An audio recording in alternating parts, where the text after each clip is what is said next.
video. Okay, so welcome back to what will be the last lecture for Engineering 117 in summer 2021.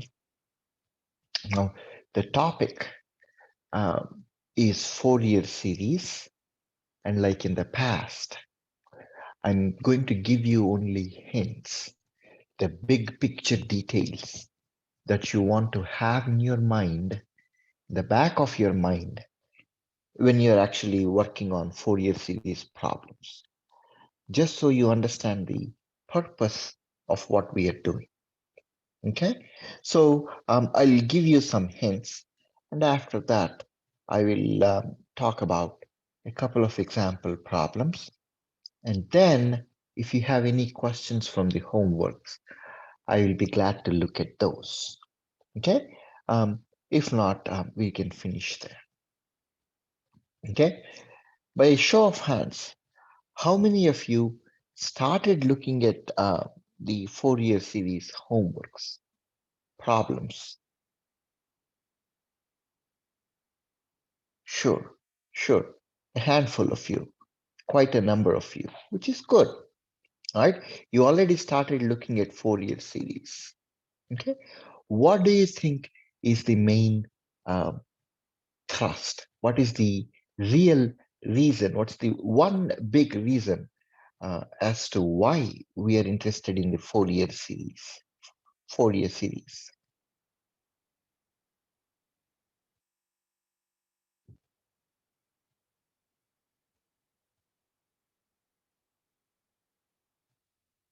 Well, we want to understand the reason, right? If you think about it, we looked at the idea of using DC voltages to regular resistors. Okay, then we looked at the idea of applying sinusoidal voltages to resistors, capacitors, and inductors, right? And pretty much the sinusoidal response was a transient and steady state.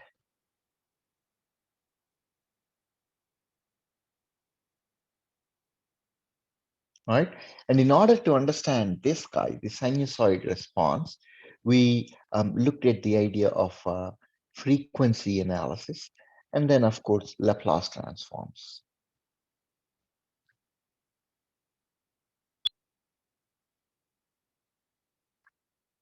Okay, we looked at the equivalent um, capacitance and inductance using the J omega domain, which is the frequency domain, and also in the S domain, the Laplace transform domain. The idea was, in order to analyze circuits, okay, if you have any damn circuit,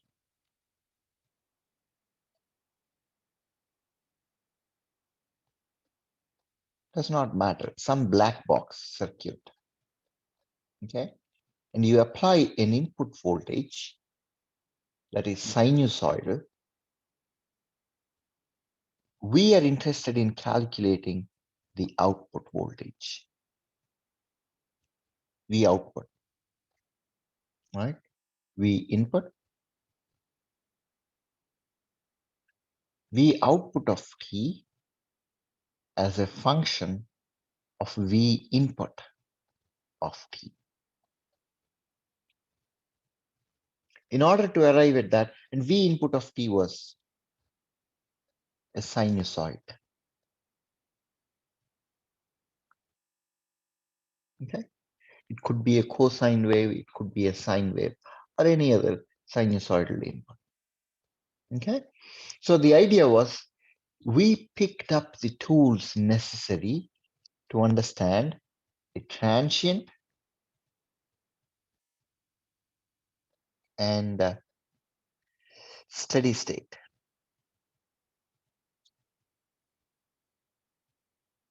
Using frequency response, J omega, and S domain. analysis, Laplace transform, right? The main reason for trying to use Laplace transform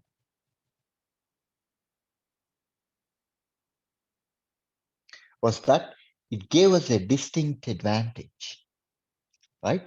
Instead of solving the equations with R, L, C components using integral and derivative terms, instead of doing all of this, okay, and ending up with potentially really complicated solutions, complicated equations, Laplace transform gave us a way to convert all of these integral differential equations into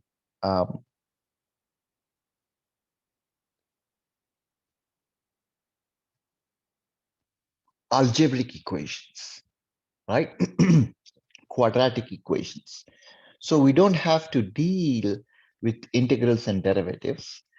We can simply transform all of this time domain into S domain, find your solution there, find your transfer function in the S domain.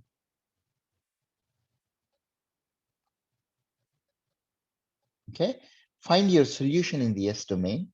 Then if you want, you can go from V of S from the S domain back to V naught of t, the time domain. Okay, so the idea was convenience, ease of solving the equations. That is what Laplace transform gave us. Okay, but if you notice, there is a gap in our knowledge. Okay, so if I give you a circuit,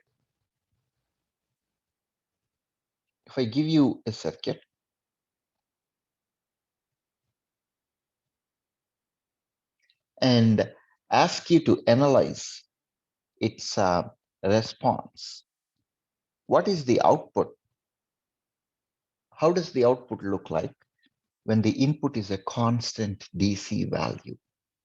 Well, you can do that. You can use your analysis technique, mesh analysis, node analysis, superposition, all the different kinds of techniques that you have learned in Engineering 17 to solve that, to find out VO. Well, if I gave you a sinusoidal input, V in, now it's a function of time. We also learned how to find the steady state and the transient response when the input is a sinusoid. Okay, this is how far we are able to do. Our gap is in the fact that if I gave you some other waveform, it's not a sinusoid waveform, but some other triangular waveform. Okay, some other waveform. If I gave you a triangular waveform and ask you to give me the output, okay, if I ask you to give me the output, well, we did not learn a method to do that, right? So that's the gap we have in our in our knowledge so far. If the input is some arbitrary repeating wave, if input is not in the form of a sinusoid and it's not in the form of a DC, then how would we analyze? Okay, we need to look at that because in real world, there are so many repeating wave signals that are not sinusoid. This is a sawtooth wave, okay? Exponential decay, a sawtooth wave. There's a triangular wave, okay? There are so many different kinds of inputs that are not necessarily sinusoid and DC, and we still need to analyze our output, our circuit, when the input is a non-sinusoidal wave. So this is where the Fourier transform comes in handy. Okay, so Fourier transform, therefore, is a It's an analysis technique. It's a useful tool to analyze circuits whose inputs are not sinusoidal. So if you look at the homework problems, you'll almost always find um, repeating waves, okay, repeating periodic waves that are not sinusoidal, okay? So the idea of Fourier series itself is quite different from circuit analysis, okay? But we still can use Fourier series, Fourier analysis to solve our circuit problems, okay? So let me see, where is the bottom line, okay? This equation right here, okay? So the fundamental idea of Fourier series is that if you have any periodic function, it does not matter what the periodic function is. If it is periodic, and if it satisfies a few reasonable specifications, okay, most periodic functions, almost all periodic functions that we encounter in circuit analysis, all those periodic functions can be expressed as sum of sinusoids, an infinite sum of sinusoids. Okay, so here is the idea. Take a sine wave and then use a harmonic of it. Okay, use a harmonic of it, meaning that use another sine wave whose frequency is double this guy. Okay, then yet again use another frequency. Okay, so by combining these sine waves, so let's make that pretty bold and duplicate that.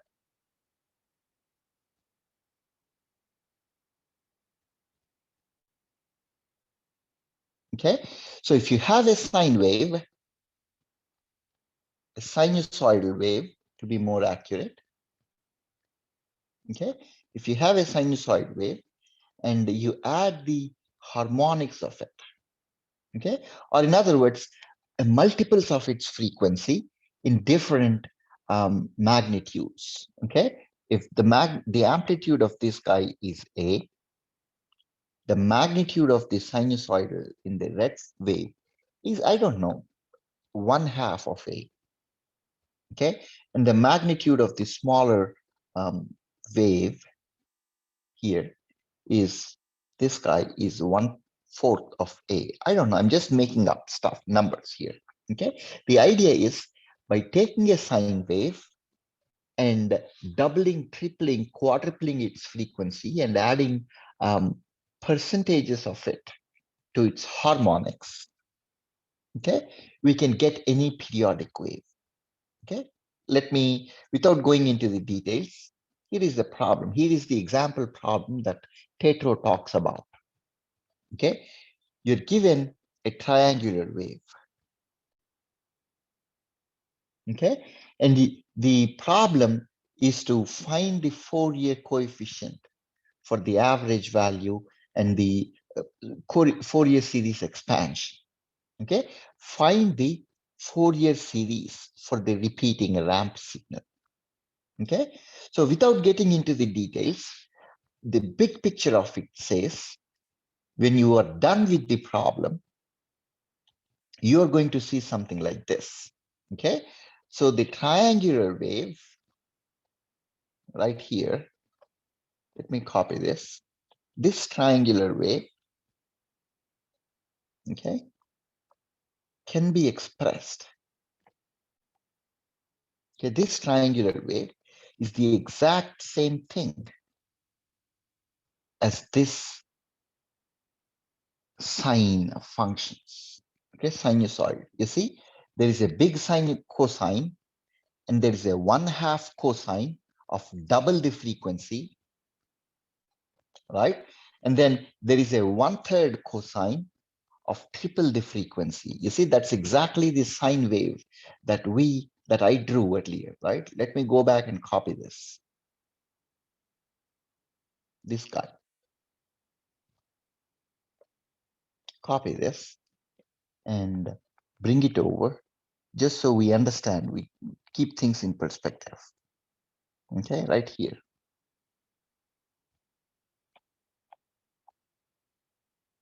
Okay, and so on and so forth. So if you think about it, the sawtooth, the triangular waveform that you saw is really the sum of one sinusoid, which is this guy,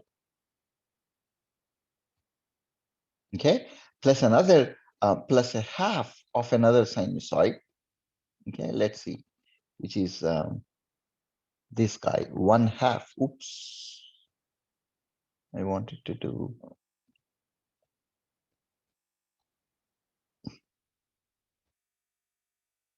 okay, okay.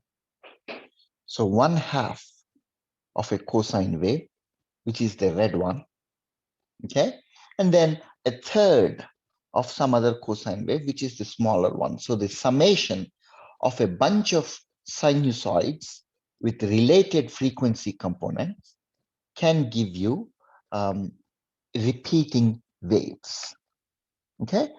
And in order to make this point very, very clear, in order to verify this point, what Dr. Tetro did was this guy, okay? You see, there is a cosine,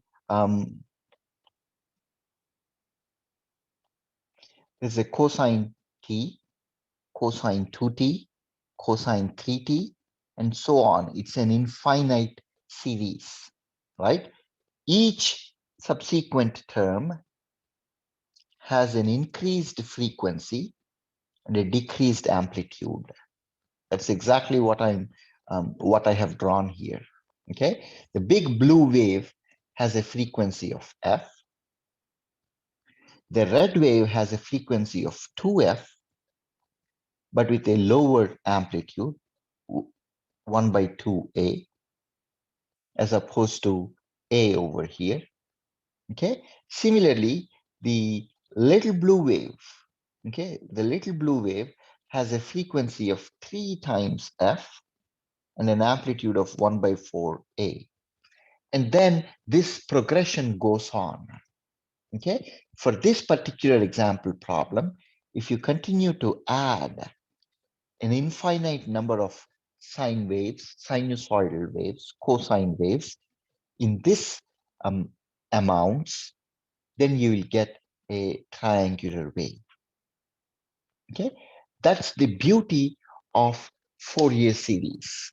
Okay, so simply put, Fourier series expansion is simply a way to express any repeating waveform as a sum of sinusoids.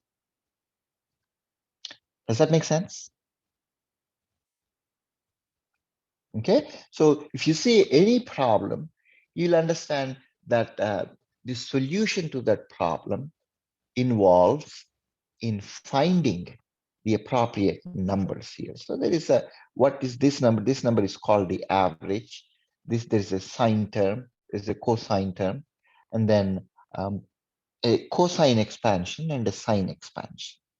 Okay, so we'll go into the details later on, but the big picture is that if you have a periodic waveform, that can be expressed as the sum of infinite number of sinusoids. Okay, and in order to verify the solution, what Tetro did was to look at the final solution he got. He took that solution, this guy, and he plugged it into MATLAB. Okay, he plugged it into MATLAB, and then because this is an infinite series, he wanted to put some reasonable limit, so he evaluated it for 1000 terms. Okay, so by adding the final solution, all the sinusoids, he got a result that looked like this, okay, which is very, very close approximation of the original waveform. Okay, I'll show you another example. Somewhere right here, okay? Fourier series expansion. So if you're given a rectangular wave like this, okay? If you're given a wave like this, and you're asked to express this as a sum of infinite number of sinusoids. That's the Fourier expansion. Find the Fourier series. Well, you follow the procedure. You solve the integrals. You find out the different values of a, b, and k. Then you're left with something that looks like this. Okay, you're left with something that looks like this. The same square wave, okay, the square wave is actually a sum of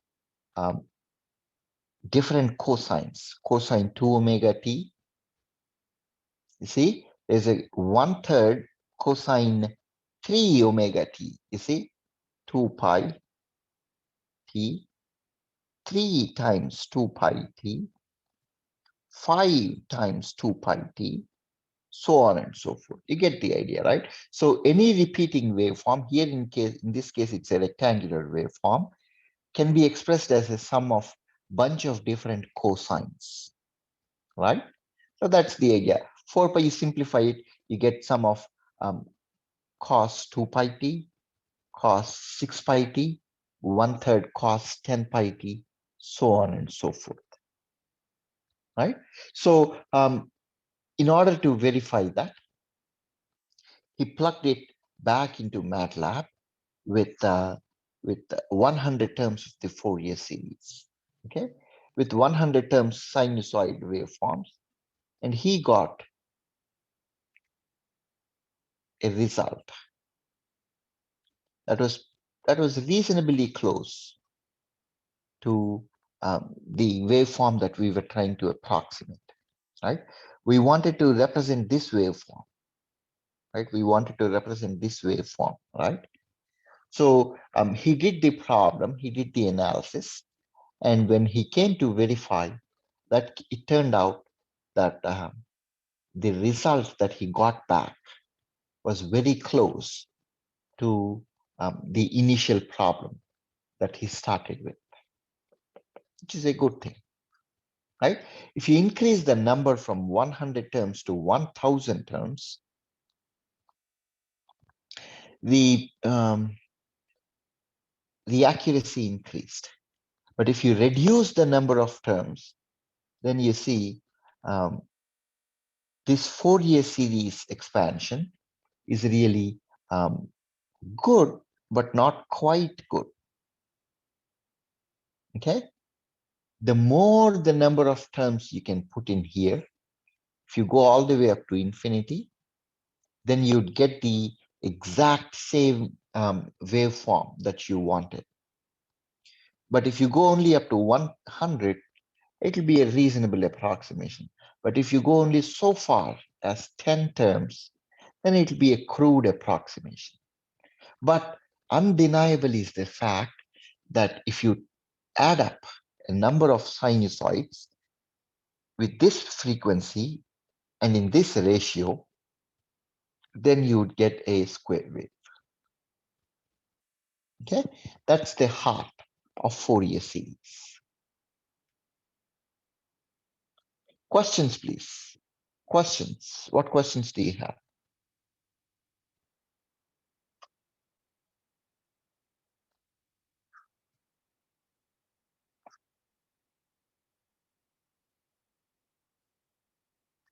Okay, so I do have a question for you if you don't have questions. Now, what I discussed so far only tells us what Fourier series is, right? Fourier series is simply a way to express any repeating wave as a sum of bunch of sinusoids. But that still does not answer a question of why do we care about this Fourier series expansion. Have you thought about that?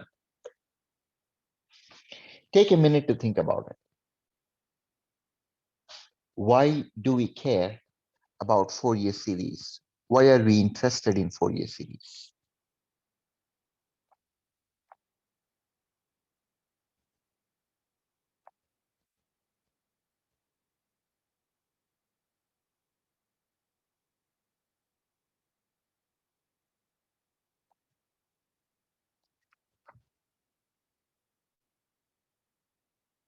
Well, because now you have a way of converting any repeating waveform, any periodic waveform, into a bunch of sinusoids, into a sum of sinusoids, right?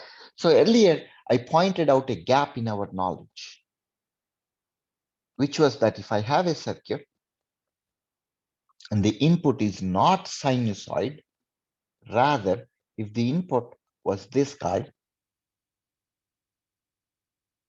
is a triangular wave, we did not have a mechanism to find out the circuit's output. Okay, we did not have any mechanism to do that. But here, Fourier came along and gave us a way to convert a triangular wave into sum of sinusoids. And we know how to solve sinusoids and how to analyze circuits whose inputs are sinusoids. So by using superposition,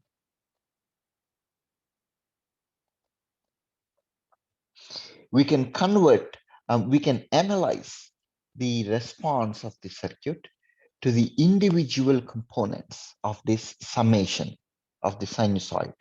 Thereby, it will give us a mechanism to analyze the response of a circuit with any repeating input. If the input is any repeating wave, does not matter what the wave is, but if it is repeating and if it has a constant period, time period, then it can be expressed as a sum of sinusoids. And these sinusoids can be solved, analyzed for our circuit response. Okay, so that's the idea. That's the big picture of the Fourier series. It gives us a mechanism to analyze circuits with inputs, with periodic inputs other than sine waves. Okay, let's see. So with that information, let us see if I can go back to the idea of Fourier coefficients. Okay, what Fourier coefficient says is, if you know the time period of the original repeating waveform, okay, if you know this time period of the original repeating waveform, okay, then you can represent, okay, you can represent the sine wave, repeating waveform using these coefficients, okay. So there are three coefficients that will take you from a repeating wave to a Fourier expansion. AV, okay, the cosine term and the sinusoid terms. There are three terms here, okay? They're based off of integrals, okay? F of t is your function, okay? F of t is your function, and one of the coefficients is the average value, which is simply 1 over t integral 0 to t naught plus t over one full time period. What is the area under the curve? What is the average value? What is the average value of f of t? Okay, average value of f of t. Then the next coefficient is f of t multiplied by cosine n omega naught t. This is the harmonic that we discussed, right? Omega naught t is the original frequency. n times omega naught. 1 times omega naught, twice omega naught, thrice omega naught. Remember the sine wave that we discussed? Okay. There's a frequency, double frequency, triple the frequency, that kind. Okay. So that is what this n stands for, the harmonics that we call the harmonics. Okay. And then there's a sine component of it. Okay. So in order to find the Fourier series, we first find the average value using this integral. Then we find the cosine terms using this integral. Okay, I meant to say this integral. Okay, we find the cosine value using this integral. And then we find the sine terms, AV, AN, and BN, the three terms that will convert a repeating waveform into a Fourier expansion. Okay, so omega naught is the frequency, angular frequency of the original periodic wave. Let's see what else. So that's the big picture. That's the theory you want to understand, even when you are solving the problems. Okay, the rest is mathematical manipulation. Okay, if you want to go from a square wave to a Fourier series expansion, well, you still have to find the average value and the cosine coefficients and the sine coefficients. Okay, there are certain rules of thumb you can use and some simplifications that you can do based on symmetry. But at the end of the day, the idea of Fourier series is to use these three terms, AV, AK, and BK. You find these three terms, that will give you the Fourier series expansion. Okay, AK is this guy, BK is this guy, sinusoid multiplied by sine, whereas AK is multiplied by cosine. Okay. Questions, please. What questions do you have?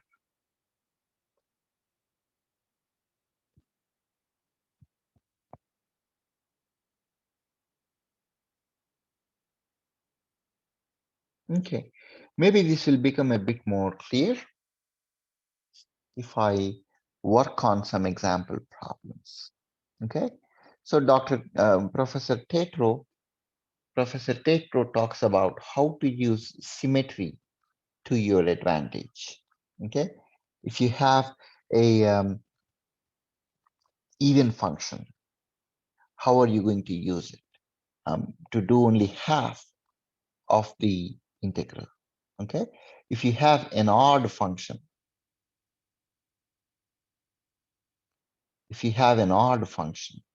okay, how are you going to, so this is even function, meaning that it's a towards the left of the y-axis and towards the right of the y-axis are mirror image of each other.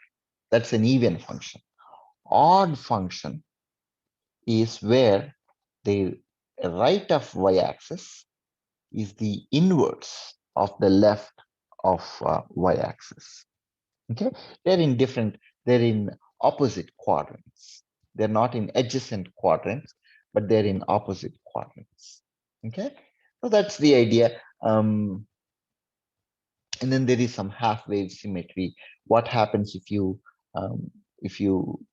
shift it by half a waveform, so on and so forth. Okay, so there are some advantages. The only advantage that happens is calculation of your coefficients becomes simple. If you have an even function, then you only need to calculate AV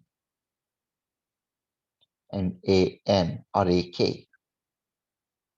AN and AK are used interchangeably. Okay.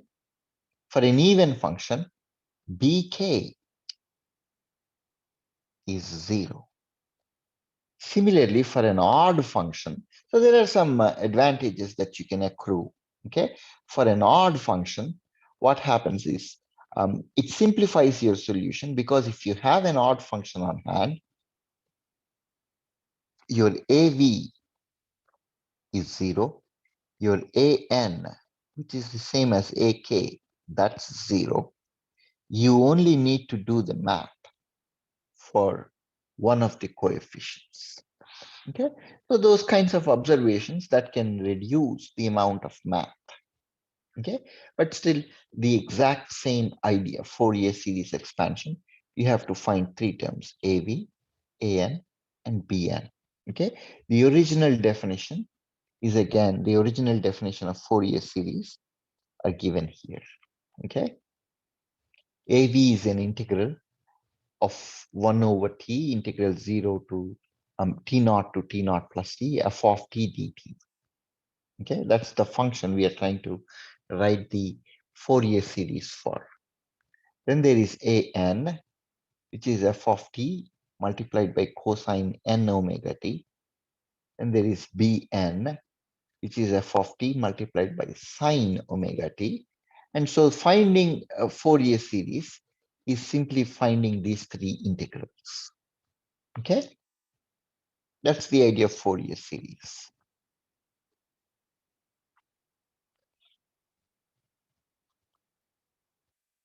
All right. So with that little bit of background in mind, let us see if we can look at some problems. Okay, couple of problems that one of your classmates brought to my attention. Okay, so the problem says use waveform symmetry and find Fourier series coefficients for this periodic waveform. So they're asking you to find AV, okay, AK, and BK. Right? Fourier series is all about finding that. Okay. In order to find that, you are interested in omega naught, which is the frequency in radians per second, which depends really on your time period. Okay. What is the repeating frequency? So if you think about it, it's this wave that is repeating, right? It's this wave that's repeating, and it's easy to find the time period of this guy, which happens to be -2 to 6. Or you could even say, let's do it this way. Okay, the waveform that's actually repeating is this guy. Let us make it an even function. Okay, that's repeating a bunch of different times. Okay, now the time period of this guy spans, one full wave spans from -4 to +4, +4. Okay, -4 to +4. Okay, so that should give you t, that should give you 8 for your time. Okay, that should give you 8 microseconds. So this is in terms of microseconds. Okay, t in microseconds. So all of this is 8 microseconds. So once you have the time period to be 8 microseconds, you should be able to find the frequency. Once you have the frequency, you should be able to calculate omega naught using 2 pi times f. Okay, so that is how you would find these terms. Okay, if you're asked to calculate omega naught, you know how to do that. You know how to find f naught based on the fact that your time period is 8 microseconds. Okay, That is the fundamental unit that is repeating a bunch of different times. Okay. So now let us see how we can use symmetry. Okay. How can we use symmetry to simplify this problem? Okay.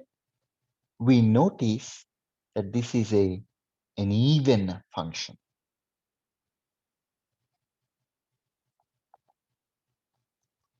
Right? What did I say about even function?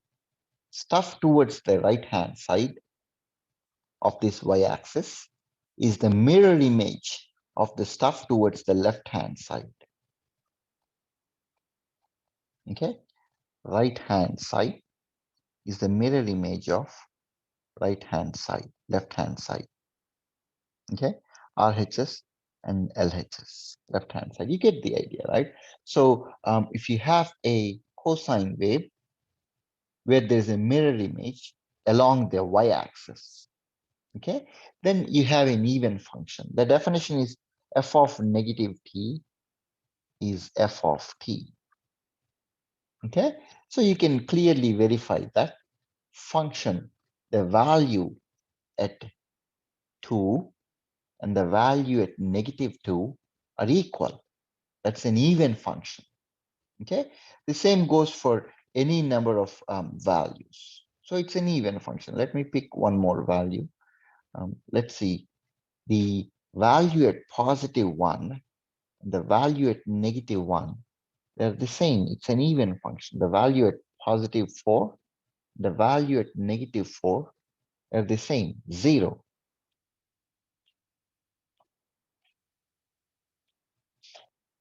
Right? So it's an even function. So if we have an even function, then what we can do is we can do some simplification.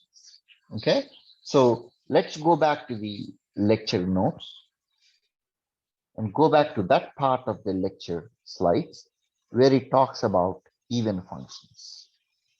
Using symmetry to my advantage, somewhere in here, there. The lecture says that if I have an even function, then I'm going to, I don't have to calculate Bn, okay? Bn terms are 0, okay? Bn or Bk are 0. And then in order to find Av, I have to do 2 over t, integral 0 to t by 2, f of t, okay? So let's see how we can do that part. Okay, so that's the big picture. Let's get into the nitty-gritty details.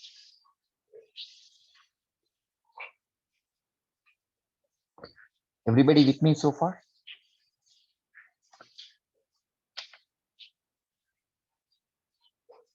Okay. So I'll start out by writing. I'm not going to do a lot of talking now. I'll just be writing out the equation. Okay. Let's see. The function, the Fourier expansion of f of t is defined as ab plus the summation from 1 to infinity ak cosine k omega naught t plus bk sine k omega naught t, where k goes from 1 to infinity. This is the regular Fourier series expansion. But we know for a fact from our even function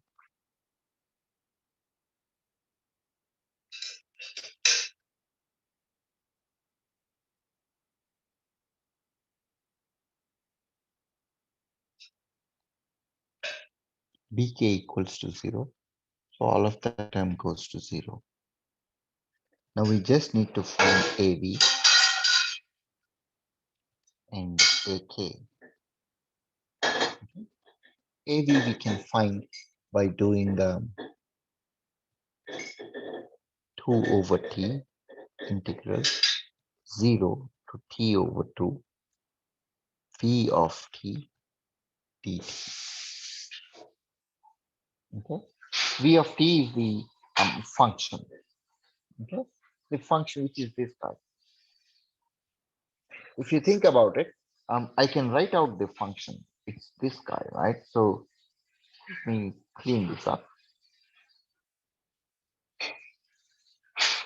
The function I have is v of t, right? We'll call it v of t, okay, as a function. So v of t equals to 50, so that's this guy.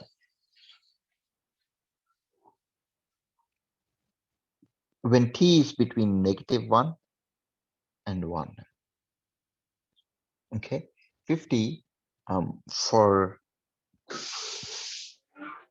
0 less than or equals to t less than or equals to 1 microsecond. V of t equals to 25. Okay, V of t equals to 25 for 1 less than or equals to t less than or equals to 2 microseconds.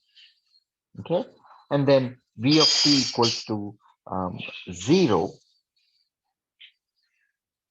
V of t equals to 0 for t for 2 less than or equals to t less than or equals to 6 microseconds.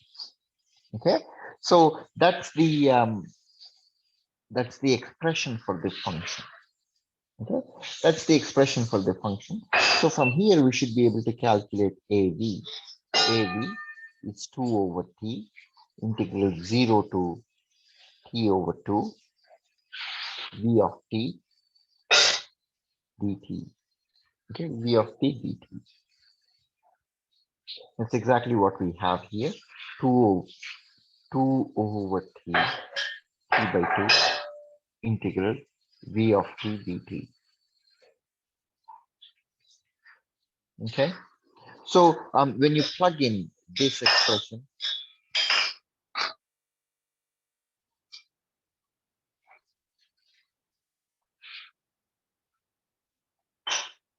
okay, when you plug in this expression for the value of v of t, you should be able to get an integral that looks like this: 2 over t integral 0 to t over 2 v of t dt is 2 over t integral 0 to t over 8,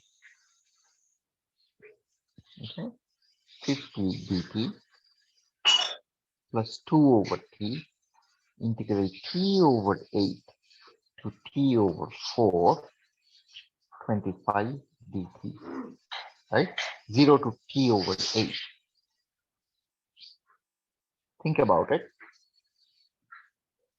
This is one full t. This is one full t. -4 to -4. So 0 to 4 is 0 to t over 2. That's half a time period. And this guy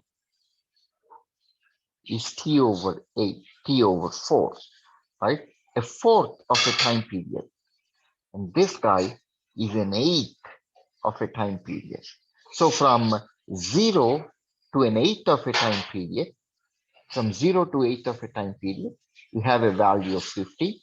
From 8th of a time period to a fourth of a time period, you have a value of 25. And of course, from a fourth to a half of a time period, you have a value of 0. Okay, so that's what this means. 0 to t over 8, t over 8 to t over 4. That's a representation of the time period of the repeating waveform. Okay, from here you can do the analysis, you can do the integral, and you will find that AV equals to 18.75 volts when you expand it, when you do the integral, okay, and plug in the limit. So that's one part of the solution because you're supposed to find two terms, AV and AK, okay? And in order to find AK, we use the other expression. The other expression that we are going to use is AK is 4 over T integral 0 to T over 2 V of T cosine K omega naught T dt. Okay, if you don't trust me, you can go here. Okay, so AK or AN is for an even function based on the fact that I have an even function. AK or AN is 4 over T, 0 to T by 2, f of T cosine omega. That's the expression I'm using. Okay, T over 2. And then you can expand this to your satisfaction. V of T is 50 cosine K into omega is 2 pi over T times T dt plus integral, let's call this T over 8 plus integral 4 over T 25, okay, sine 4 over T cosine see, cosine K times 2 pi over T times T dt. This goes from T over 8 to T over 4. Remember, its value is 25 in this interval, and its value is 50 within this interval, 0 to T over 8. Okay.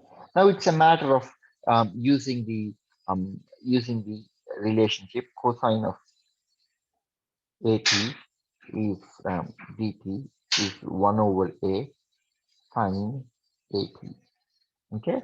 So using that integral formula here and that result over here, you should be able to get an expression for AK equals to 50 over K pi sine K pi by 2 plus sine K pi by 4.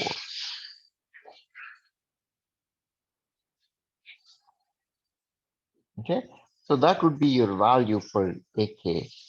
And when you're asked to find the value for BK, that would be 0. Because it's an even function, sinusoid terms do not exist.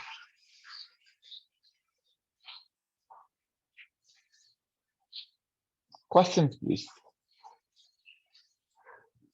Pratham, you okay with that? Yes, Professor. Yes, Professor. That helps. That helps. Thank you. Yep. So this is how we use symmetry. Okay. The usage of symmetry is simply based on the fact that there is a pre-existing Fourier series expansion in which we are supposed to find AV, AK, and BK. Okay. Then we don't have to find out unnecessary stuff when we don't have to.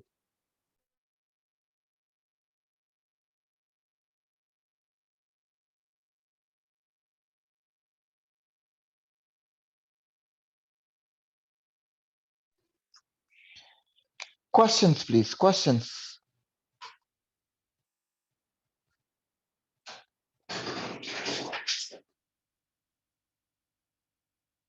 Okay. So that's how you would find a Fourier series expansion using a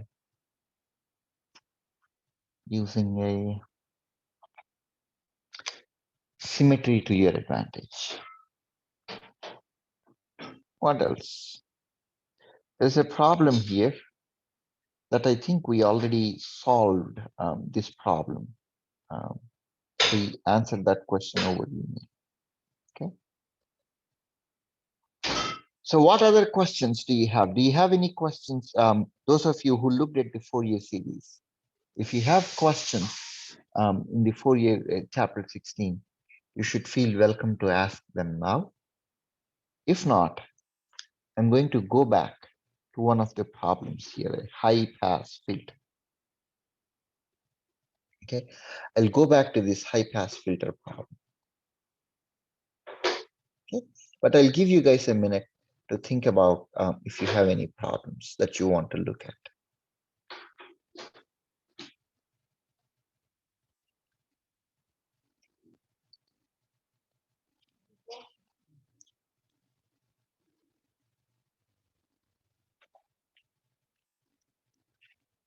Okay.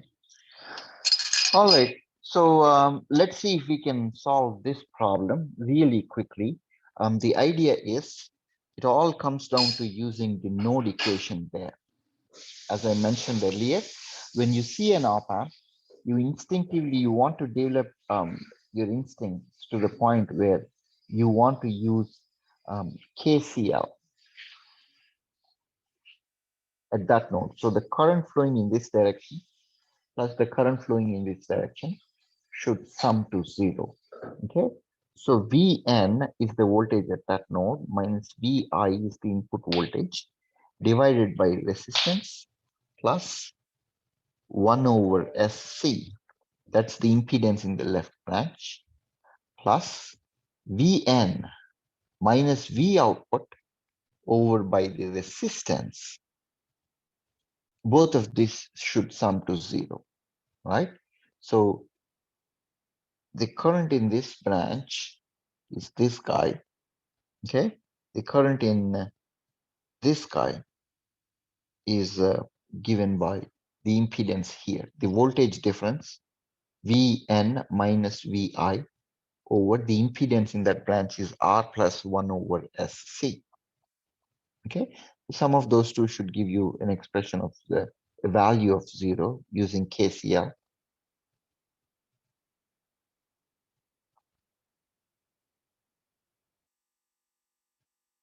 Okay, this guy is Vn. Right? Once you have that, the rest is straightforward to do. We know for a fact that Vn equals to 0 because Vp is tied to ground. Vp is tied, this guy is tied to, this guy is tied to ground.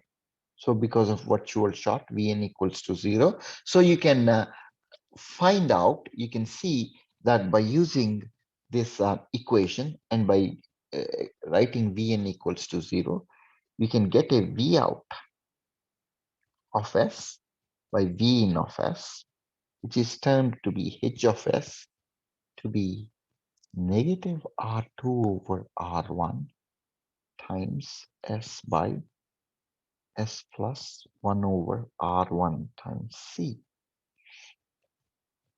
This is a very familiar form to us, high pass filter form, right? So this term, so if you forget about, let me give you some intuition. For a minute, if you forget about this guy, okay? If you forget about this guy at really, really high frequencies, okay? So what really happens is at really high frequencies, these capacitors act as a short, okay? This capacitance acts as a short.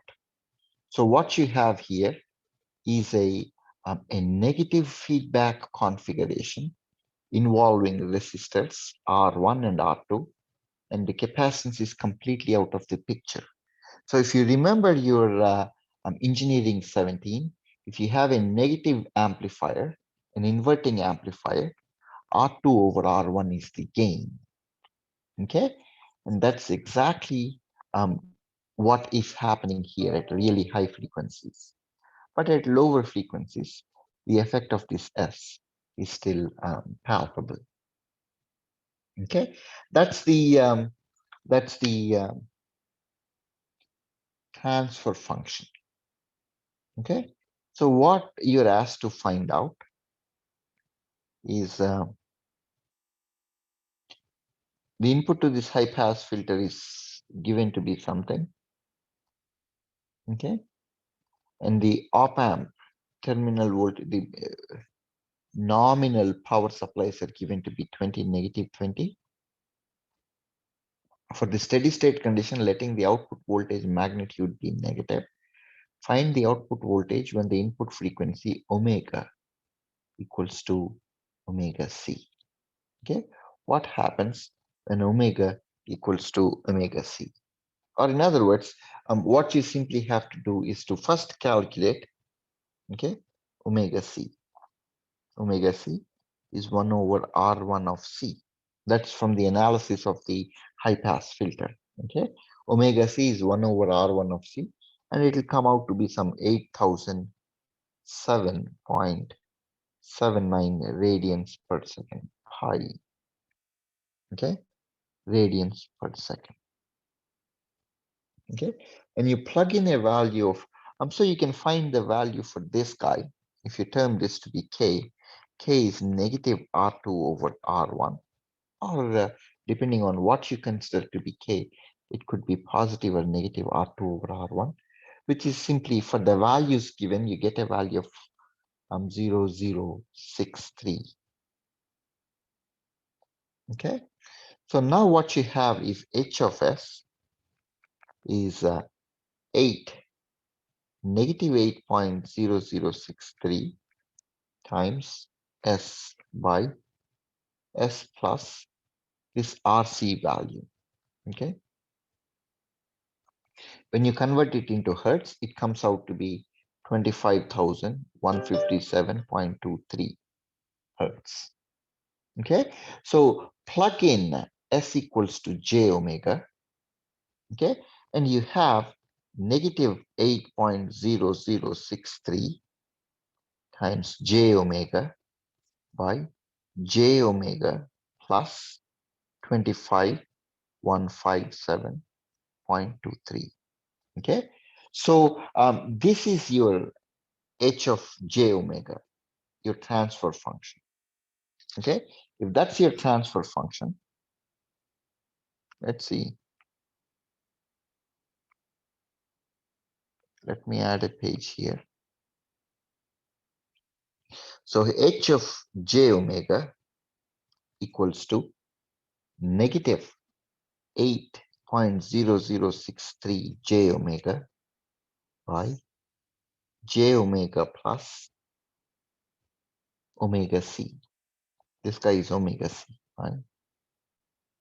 Whatever value that is. Now you're asked to find v. So this is v out of j omega by v in of j omega. Okay, v in. Okay, that's given to be negative 8.0063 j omega by j omega plus omega c is 25,157.23. Okay, all I have done is to plug in j omega in place of s. Okay, and this is negative R1 over R2 or negative R2 over R1, and this is omega c, which is 1 over R1c. Okay, so we calculated these from the given values. Now,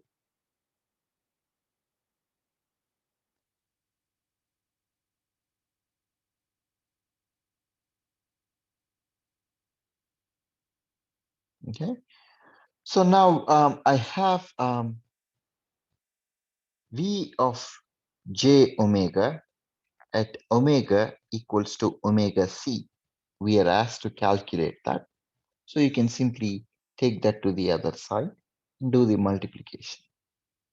Okay, so when we have to find negative 8.0063 times j omega by j omega plus 25.23 25,157.23. That's the transfer function multiplied by VI. VI is given to be some cosine wave, right? So 2.5 times cosine omega t. Okay, omega t. Cosine omega t. From here, we should be able to calculate, plug in omega equals to omega c, which is 125,000 change, 25,157.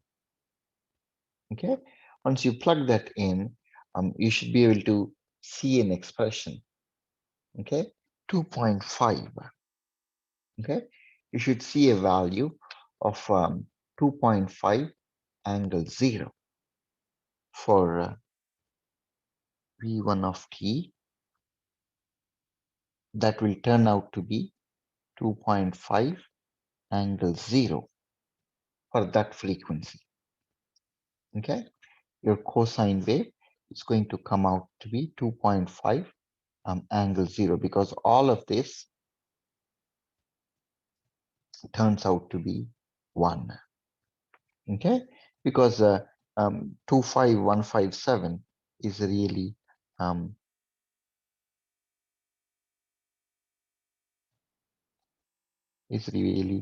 8,000 pi radians per second. Okay, so it's an integral multiple of pi, so you'll get a value of 1. So what I'm saying is this V out is supposed to be transfer function multiplied by V in of j omega when omega equals to omega c. All of this turned out to be 2.5 angle 0 degrees. Okay, so you can do the math. It's a matter of doing the math now. Negative 8.0063 times j omega by j omega plus 25,157.23, okay, times 2.5 angle 0 degrees. Okay, you do the math, it will come out to be negative 14.1533 angle 45 degrees. Okay, once you have that, so this is V out of j omega when omega equals to omega c. That's this value. That's negative 14.15. Then you should be able to calculate the value of the output. V output j omega when omega equals to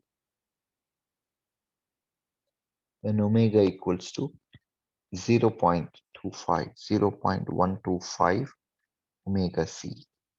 All you have to do is to plug in that omega equals to 0.125 omega c.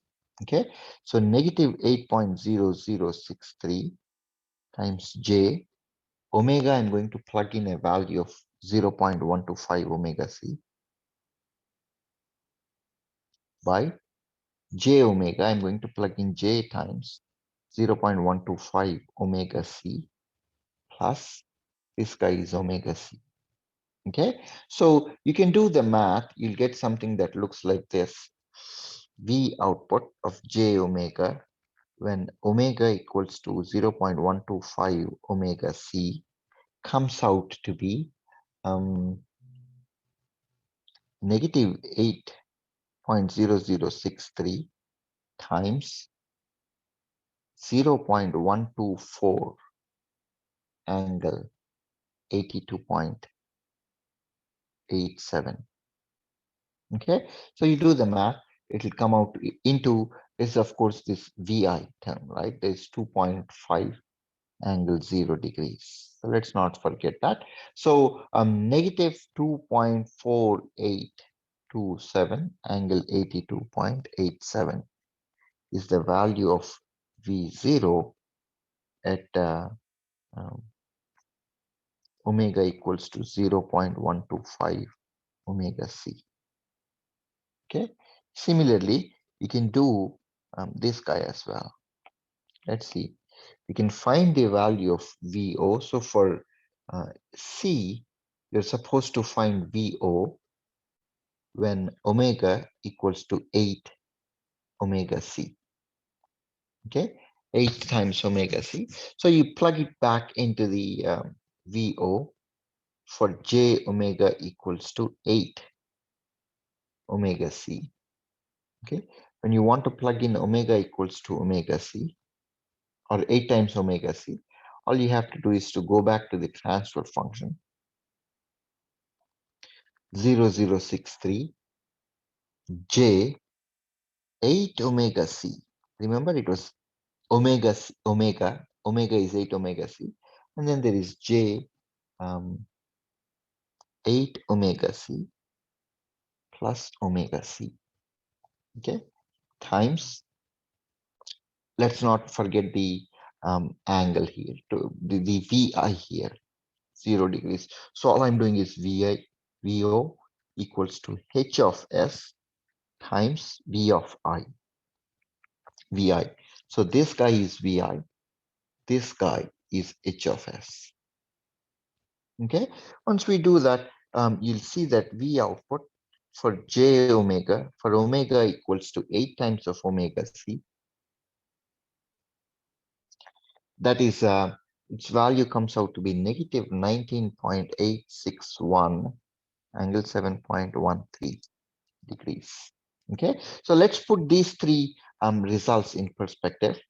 V output when omega equals to 0.125 omega C, that came out to be some negative 2.4827 angle 82.87.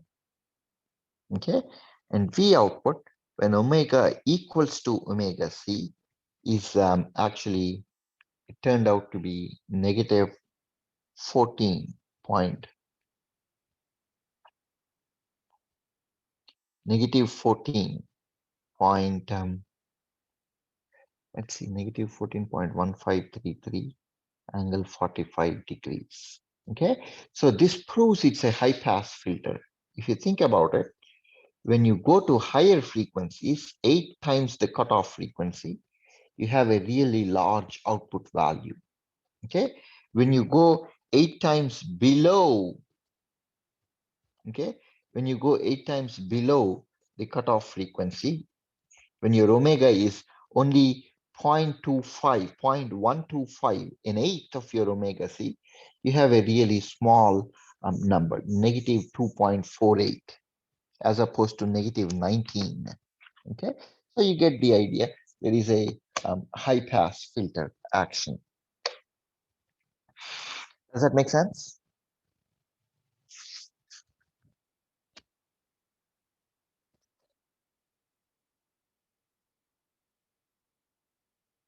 Something in the chat.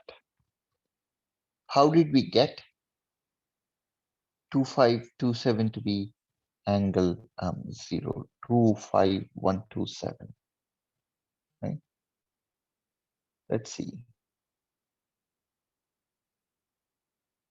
This is 8000 pi radians per second. Right? Omega C is 8000. So if you plug everything in let's see,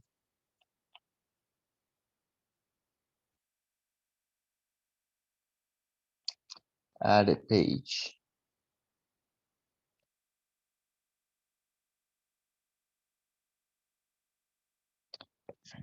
Okay, cosine 8000 pi t, or cosine 2 into 4000 pi t. Okay, this guy, cosine 2 pi t, okay, and cosine 4 pi, cosine 8 pi, all of that. Okay, when t equals to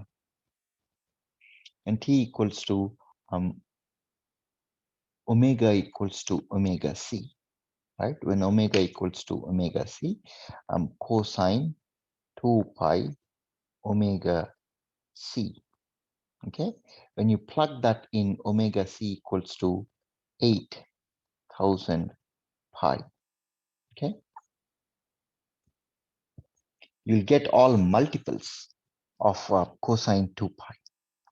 Okay, cosine 2 pi, integral multiples of that is always 1. Okay, because if you think about it, this 8,000 pi, where did I get that from? Okay, 1 over R1C, somewhere in here. I calculated the value of 1 over R1C to be conveniently 8,000 pi radians per second. Okay,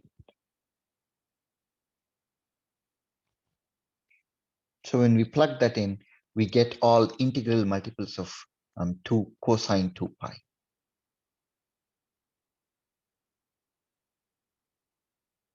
Okay, or 8,008. We can approximate this to be 8,008. Okay, then you'll have all integral multiples. Okay.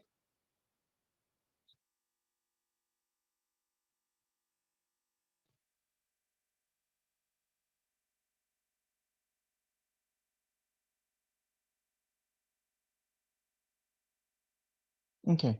Other questions, please.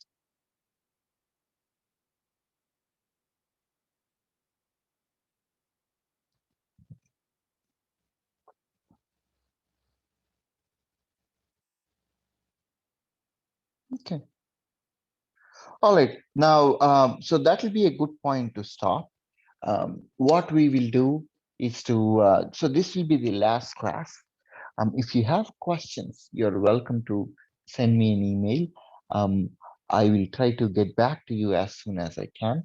I know one or two of you sent me an email yesterday, and I could not get back to you until today. And I know one of you actually figured out the answer before I could even get back to you. So you guys are smart. So kudos for that. But besides that, we covered all the material for this semester. If you have questions before the final exam, feel welcome to shoot me an email. If not, it has been a pleasure interacting with you. And then all the best for the final exam. I will keep up all my promises in terms of uh, if you have 100% on 5 quizzes, that will make up for one of the midterm exams, so on and so forth. Okay, so any last minute questions before we break for the semester?